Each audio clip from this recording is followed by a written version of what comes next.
ওম আনো ভদ্রা ক্রতবো যন্তু বিশ্বতঃ। নমস্কার। প্রথমেই আমন্ত্রণের জন্য সকৃতজ্ঞ ধন্যবাদ জানাই মা শারদা সেবাশ্রমের পরিচালক মণ্ডলীকে। এটি খুব আনন্দের বিষয় যে কয়েকজন আদর্শবান ও চরিত্রবান কলেজ পড়ুয়ার হাতে গড়া এই সেবাশ্রম, শুভ্রমিত, সৌরভ, অগ্নিভ, অনির্বাণ, রাজর্ষি, অনল ভাই, তোমরা যেভাবে মা শারদা সেবাশ্রমের মাধ্যমে নানা সেবামূলক কাজকর্ম করছো এবং একই সঙ্গে ভারতবর্ষের সংস্কৃতি ঐতিহ্য তুলে ধরার উদ্যোগ নিয়েছ, তার জন্য কোনো প্রশংসাই যথেষ্ট নয়। সম্মাননীয় শ্রোতৃমণ্ডলী, এ পর্যন্ত আমরা 4টি পর্বের মাধ্যমে ভারতীয় হিসেবে গর্ববোধ করব কেন এই বিষয়ে আলোচনা করেছি। আজ আমরা 5ম পর্বের আলোচনা করব। দেখুন, একটি দেশ ও জাতির সভ্যতা ও সংস্কৃতি কতখানি উন্নত তা যাচাই করতে হলে আমাদের দেখতে হবে সেই দেশ ও জাতি নারী সমাজের প্রতি কি দৃষ্টিভঙ্গি পোষণ করে। স্যার, আমি কি একটি প্রশ্ন করতে পারি? হ্যাঁ, বলো। তুমি তো প্রশ্ন করেই ফেলেছো। সরি স্যার, আসলে আমার বিষয়টি সম্পর্কে কৌতূহল ছিল। স্যার, আপনি এর আগে সম্ভবত 1ম পর্বে বলেছিলেন ভারতবর্ষ নির্যাতিত ইহুদি ও পার্সিদের সসম্মানে আশ্রয় দিয়েছিল। এইটি যদি একটু বিস্তারিত বলেন। আর আমার যে মূল প্রশ্ন সেটা হলো, বর্তমান ভারতবর্ষ কেন নির্যাতিত রোহিঙ্গা মুসলিমদের আশ্রয় দিচ্ছে না? বর্তমান ভারত কি তার উদারতার আদর্শ ও ঐতিহ্য থেকে বিচ্যুত হচ্ছে না? বেশ, বসো। কি নাম তোমার? সৃজন মাইতি। বেশ, দেখো সৃজন, এর আগে আমরা আলোচনা করেছি, তুমি হয়তো উপস্থিত ছিলে না।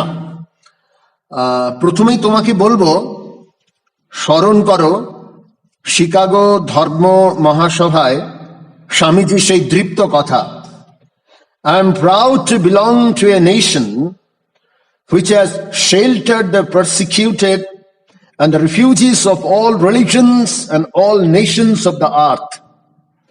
স্বামীজি বিশেষ করে উল্লেখ করেছিলেন বিপন্ন নির্যাতিত ইহুদি ও পার্সিদের ভারতবর্ষ যে সসম্মানে আশ্রয় দান করেছিল সেই কথা। ব্যাপারটা কি? 70 খ্রিস্টাব্দে রোমান সম্রাট টাইটাস ইহুদিদের প্রাণকেন্দ্র টেম্পল অফ মাউন্ট ধ্বংস করলেন। প্রায় 11 লক্ষ ইহুদিকে নৃশংসভাবে হত্যা করা হয়েছিল, ক্রুশবিদ্ধ করে মারা হয়েছিল। ইহুদিদের জেরুজালেম হাতছাড়া। জীবিত যারা, তারা আশ্রয়হীন, আশ্রয়ের সন্ধানে পৃথিবীর নানা প্রান্তে। পৃথিবীতে সবচেয়ে লাঞ্ছিত ও অত্যাচারিত এই ইহুদিদের যে দেশ নিশ্চিত নিরাপদ আশ্রয় দিয়েছিল, সেই দেশ আমাদের মাতৃভূমি ভারতবর্ষ। এরপর আবার 632 খ্রিস্টাব্দে সদ্য ইসলাম ধর্মী আরবরা পার্সিদের মাতৃভূমি ইরান আক্রমণ করলেন। পার্সিদের বলা হলো, হয় ইসলাম ধর্ম গ্রহণ করো নতুবা মৃত্যুবরণ করো। হাজার হাজার পার্সি মৃত্যুবরণ করলেন।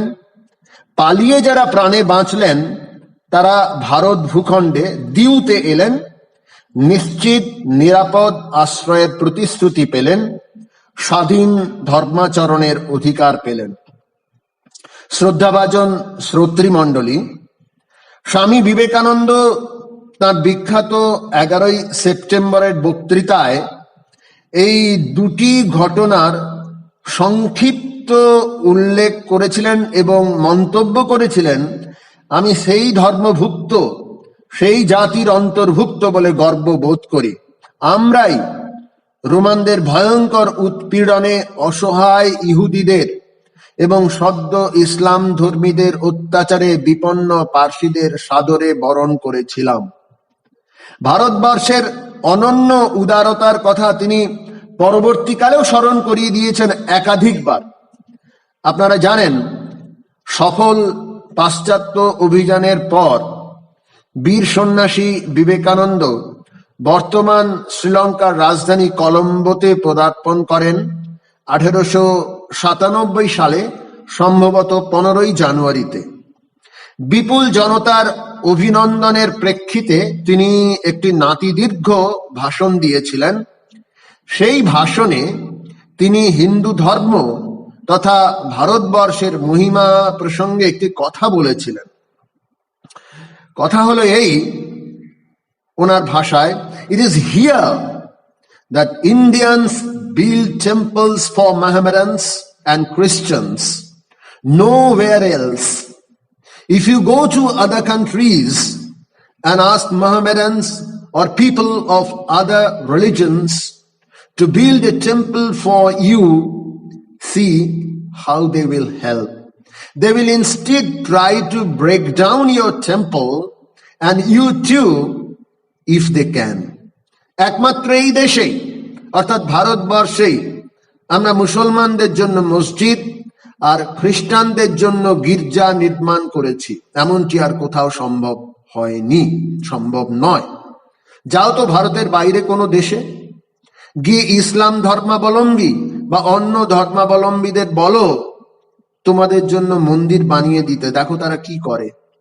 বরং তোমার মন্দির তো বটেই, তোমার দেহ মন্দিরকেও ধ্বংস করে দিতে পারে।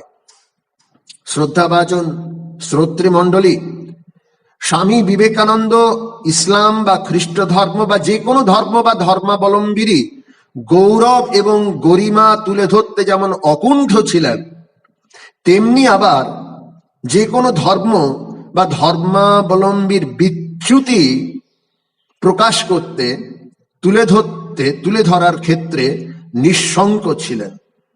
যাই হোক, কলম্বোর পর আবার তিনি মাসখানেক বাদে প্রায় একই কথা বলেন মাদ্রাজে, বর্তমান চেন্নাইয়ে। তার বক্তৃতার বিষয় ছিল দ্য ওয়ার্ক বিফোর আস, আমাদের উপস্থিত কর্তব্য। সেই বক্তৃতার প্রায় মাঝামাঝি জায়গায় তিনি দ্ব্যর্থহীন ভাষায় বলেছিলেন, "And it is here and here alone that toleration and sympathy have become practical. It is theoretical in every other country. It is here and here alone that the Hindu builds mosques for the Mohammedans and churches for the Christians." এখানে, কেবল এখানেই পরধর্ম সহিষ্ণুতা ও সহানুভূতির ভাবের বাস্তব প্রয়োগ দেখা গেছে। অন্যান্য দেশে তা কেবল একটি মতবাদেই সীমাবদ্ধ। কেবল এখানেই হিন্দুরা মুসলমানদের জন্য মসজিদ ও খ্রিস্টানদের জন্য গির্জা নির্মাণ করেছে। বন্ধুগণ, ইতিহাস সাক্ষ্য দেয়, স্বামীজি এই যে কথাগুলো বলেছেন, কথার কথা নয়, ভাবের কথা নয়, ইতিহাস সাক্ষ্য দেয় ইসলাম ধর্মের অভ্যুত্থানের কিছু পরেই আরবের সুন্নি মুসলমান মালিক বিন দিনার ভারতবর্ষে এসেছিলেন। কেউ বলেন 629 খ্রিস্টাব্দে, আবার কেউ যেমন গুগলসের মতে 642 খ্রিস্টাব্দে। তিনি ভারতের পশ্চিম উপকূলে এলেন, সঙ্গে তাঁর কয়েকজন অনুগামী। তারা নম্রতার সঙ্গে স্থানীয় রাজার কাছে নিজেদের ধর্ম প্রচারের অনুমতি প্রার্থনা করলেন। একটি মসজিদ নির্মাণের আর্জিও পেশ করলেন এবং অনুরোধ করলেন যাতে স্থানীয় কয়েকজন তাদের ধর্ম গ্রহণ করেন। রাজা সানন্দে তাদের আর্জি মঞ্জুর করেছিলেন। মসজিদ নির্মাণ হলো, কয়েকজন প্রজাকে আরব দেশীয় অতিথিদের ধর্ম অনুশীলনের নির্দেশ দিলেন। আসলে ধর্মের দেশ ভারতবর্ষে হোক না শান্তিপূর্ণ ধর্ম চর্চা, রাজার মনোভাব এটিই ছিল। নানা পথ, নানা ভাবনা চিন্তার মাধ্যমে হোক না শান্তিপূর্ণ ধর্মচর্চা। দেখুন, মক্কা মদিনায় ইসলামের বীজ রোপণে কত হিংসা, কত নৃশংস কাণ্ড কারখানা, কত মর্মান্তিক মৃত্যু। কিন্তু ভারতবর্ষে ইসলামের প্রথম বীজ রোপণ অভাবনীয় শান্তিপূর্ণ ভাবে। এর আগেও একইভাবে খ্রিস্ট ধর্মের বীজ রোপিত হয়েছিল ভারতবর্ষে। খ্রিস্ট ধর্ম আত্মপ্রকাশ করার কিছু পরেই, সম্ভবত 52 খ্রিস্টাব্দে, খ্রিস্ট ধর্মের প্রচারক সেন্ট থমাস খ্রিস্টানস অর্থাৎ সেন্ট থমাস দ্য অ্যাপোস্টল ভারতের পশ্চিম উপকূলে এসেছিলেন। তিনি যীশু খ্রিস্টের প্রধান 12 জন শিষ্যের অন্যতম। স্থানীয় শাসকের আনুকূল্যে নির্মিত হয়েছিল গির্জা, অনেকের মতে কেরালার ত্রিশূরে, যা আজও বর্তমান। দেখুন, একটা কথা বলি, যে বললাম ধর্মের দেশ ভারতবর্ষে হোক না শান্তিপূর্ণ ধর্ম চর্চা, এই মনোভাবের জন্যই ভারতবর্ষ আরব দেশে জাত ধর্মের প্রচার কিংবা খ্রিস্ট ধর্মের প্রসারে কোনো বাধা সৃষ্টি করেনি। আসলে প্রাচীন ভারতবর্ষে ভারতীয়রা ধর্মকে ধর্ম বলেই জানত।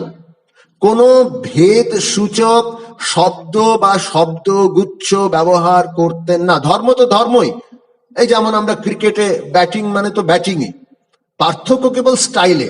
ব্যাটিংয়ে পূজারার একটা স্টাইল, ঋষভ পন্থের আরেকটা স্টাইল, কিন্তু আমরা কখনো কি বলি এটা গুজরাটি ব্যাটিং বা উত্তরাখণ্ডী ব্যাটিং? ভারতবর্ষে ভারতীয়রা ধর্মকে ঠিক সেইভাবেই দেখতেন। ব্যাপারটা একটু খোলসা করে বলছি। দেখুন, প্রাচীন ভারতবর্ষ ভোগে বেগবান ও ত্যাগে মহীয়ান ছিল। এই ঐশ্বর্যশালী ভারতবর্ষ যুগে যুগে আক্রান্ত হয়েছে।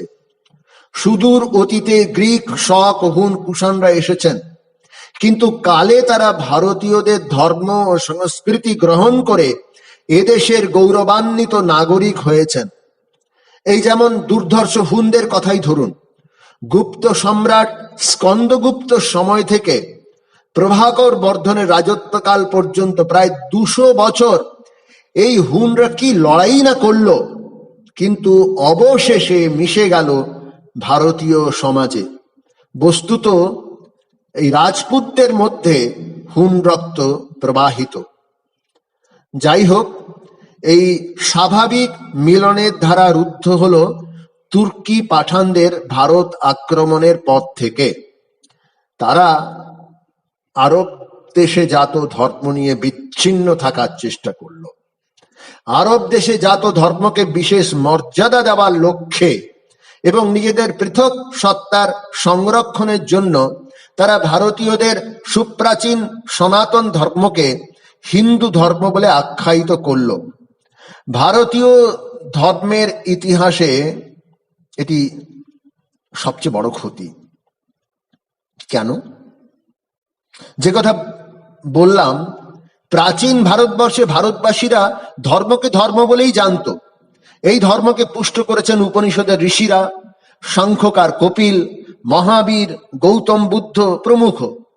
এবং এই সনাতন ধর্মে অজ্ঞেয়বাদ আছে, নিরীশ্বরবাদ, অদ্বৈতবাদ, দ্বৈত, বিশিষ্টাদ্বৈত, এমনকি খ্রিস্টানদের অথবা ইসলাম ধর্মের রূপহীন সাকার দ্বৈতবাদ সবারই স্থান আছে। অল আর ওয়েলকাম, অল আর ওয়েলকাম। এবং ভারতবর্ষের এই যে ধর্ম, ভারতবর্ষের এই যে ধর্ম সবাই বলতে পারে এই ধর্মে আমারও স্থান রয়েছে। ভারতবর্ষের এই ধর্মকে Swami Vivekananda mother of all religions বলেছিলেন। যাই হোক, যা হবার ঘটে গেল। অনুদার আক্রমণকারীরা ভারতীয় সনাতন ধর্মকে হিন্দু ধর্ম বলে আখ্যায়িত করার সঙ্গে সঙ্গে এ কথাও বলা শুরু করলেন যে হিন্দু ধর্ম পৌত্তলিক, দার্শনিকতা শূন্য, নৈতিকতা শূন্য, এবং একই সঙ্গে অত্যাচারের স্টিম রোলার চালিয়ে নব আখ্যায়িত হিন্দুদের ধর্মান্তরিত করা শুরু করলেন। যাই হোক, আবার আগের কথায় ফিরে যাই। সৃজনের প্রশ্ন ছিল যে ভারতবর্ষ অসহায় অত্যাচারিত পার্সি ও ইহুদের আশ্রয় দিয়েছিল, সেই ভারতবর্ষ রোহিঙ্গা মুসলিমদের সানন্দে আশ্রয় দেবে না কেন? শ্রদ্ধাভাজন শ্রোতৃমণ্ডলী, উত্তর দেওয়ার আর কি প্রয়োজন আছে? আচ্ছা, আসুন আমরা খুব তাড়াতাড়ি, খুব ছোট্ট করে রোহিঙ্গাদের ইতিহাসটা একটু জেনে নিই। বর্তমান মায়ানমারের দক্ষিণে আরাকান অঞ্চল, এই আরাকান অঞ্চলই রোহিঙ্গা হিন্দু ও রোহিঙ্গা মুসলমানদের বাসভূমি। কালক্রমে রোহিঙ্গা মুসলমানদের দাপটে রোহিঙ্গা হিন্দু প্রায় নিশ্চিহ্ন হলো। বলপ্রয়োগে ধর্মান্তরিত করা হয়েছিল তাদের, এবং রোহিঙ্গা মুসলমানদের হিংসাশ্রয়ী আগ্রাসী মনোভাবে মায়ানমারের সংখ্যাগরিষ্ঠ বৌদ্ধরাও বিপন্ন বোধ করল, অস্বস্তি বোধ করলেন। উভয়ের মধ্যে কালে সাম্প্রদায়িক দাঙ্গা হয়। এই দাঙ্গা ক্রমেই ভয়াবহ রূপ ধারণ করে। ইতিমধ্যে বর্তমান বাংলাদেশ থেকে বহু অনুপ্রবেশকারী রোহিঙ্গা অধ্যুষিত এলাকায় বসবাস শুরু করেন। বৌদ্ধ ও রোহিঙ্গাদের মধ্যে পারস্পরিক বিদ্বেষ চরম পর্যায়ে যায়। সন্ত্রাসবাদ, আক্রমণ, দাঙ্গা ইত্যাদি চলে। পরবর্তীকালে মায়ানমারে যখন সামরিক শাসন জারি হয়, তখন মিলিটারি দল তীব্র বিদ্বেষ ও প্রতিশোধ স্পৃহা নিয়ে রোহিঙ্গাদের উপর ঝাঁপিয়ে পড়ে। ফলে রোহিঙ্গারা উদ্বাস্তু হয়েছিলেন। প্রশ্ন ছিল, যে ভালোবাসা ও সহমর্মিতায় ভারতবর্ষ পার্সি ও ইহুদিদের আশ্রয় দিয়েছিল, সেই ভারতবর্ষ রোহিঙ্গাদের আশ্রয় দেবে না কেন? প্রথম কথা, সেই ভারতবর্ষ কি আছে? সেই ভারতবর্ষের 9,44,555 বর্গ কিলোমিটার এলাকা নিয়ে আত্মপ্রকাশ করেছে পাকিস্তান, এবং যে পাকিস্তানিরা বলেন এই দেশ by the Muslims and for the Muslims. আরেকটা কথা মনে রাখবেন, এই যে আমাদের 9,44,555 স্কয়ার কিলোমিটার এলাকা, এই এলাকা হাঙ্গেরি, পর্তুগাল, চেক রিপাবলিকের মতো 16টি ইউরোপীয় দেশের সমান এতখানি জায়গা চলে গেছে। তখন জনসংখ্যা ছিল, যখন পার্সি বা ইহুদেরা এসেছিলেন, কত হবে? 33 কোটিও নয়। আর আজ আমাদের দেশের জনসংখ্যা 139 কোটি প্লাস, পৃথিবীর মধ্যে সবচেয়ে জনাকীর্ণ। পপুলেশন এক্সপ্লোশনে এমনিতেই ভারতের নাভিশ্বাস উঠেছে, আর জায়গা কোথায়? তবে সবচেয়ে বড় কথা কি জানেন? এই যে ইহুদি বা পার্সিদের প্রসঙ্গ টেনে আনা হচ্ছে, আচ্ছা বলুন তো, রোহিঙ্গা মুসলিমরা কি পার্সিদের মতো ধোয়া তুলসী পাতা? 70 খ্রিস্টাব্দে বা 632 খ্রিস্টাব্দে যারা ভারতবর্ষে আশ্রয় পেয়েছিলেন, তারা ছিলেন সম্পূর্ণ অসহায়, নিরস্ত্র, শান্তিপূর্ণ জীবনযাপনেই অভ্যস্ত। আর এই একবিংশ শতাব্দীর রোহিঙ্গারা, তারা কি সম্পূর্ণ অসহায়? হিংসা, সন্ত্রাস, প্রতি আক্রমণ এসব কিচ্ছু জানেন না? তাছাড়া 632 খ্রিস্টাব্দে যারা দেশত্যাগে বাধ্য হয়েছিলেন, তাদের জন্য ভারতবর্ষ ছাড়া আর কেউই কিন্তু ভালোবাসার দরজা খুলে দেয়নি। কিন্তু রোহিঙ্গা মুসলিম ভাইদের জন্য ওআইসি আছে, অর্গানাইজেশন অফ ইসলামিক কোঅপারেশনের 57টি অথবা 56টি সদস্য দেশ, মুসলিম প্রধান দেশ রয়েছেন। তারা ভাই বলে রোহিঙ্গা মুসলিমদের কাছে টেনে নিতে সমর্থ। যাই হোক, এই নিয়ে বিস্তারিত বলার প্রয়োজন আছে বলে আমি মনে করি না। আমাদের আজকের যে আলোচনার বিষয়টি ছিল, সেটি আজ তাহলে থাক। আমরা আমাদের পূর্ব ঘোষিত যে বিষয়টি, পঞ্চম পর্ব, সেটা পরবর্তী সময়ে আলোচনা করব। আজ এই পর্যন্ত। আপনাদের সবাইকে ধন্যবাদ। নমস্কার।